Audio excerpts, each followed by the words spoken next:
ফ্যাসিবাদী সরকার ক্ষমতায় এসে আল্লাহর উপর অবিচল আস্থা এবং বিশ্বাসকে দূর করে দিয়ে এই দেশটাকে আবার ভারত মাতার চরণে বলি দেওয়ার ব্যবস্থা করেছিলেন।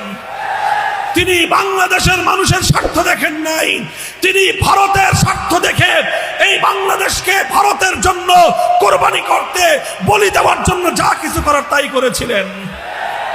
আর যখন এই দেশের মানুষ তাকে উৎখাত করলো, পৃথিবীর কোন রাষ্ট্র তাকে জায়গা দেয় নাই, ভারত তাকে তার কোলে টেনে তুলে নিয়েছে।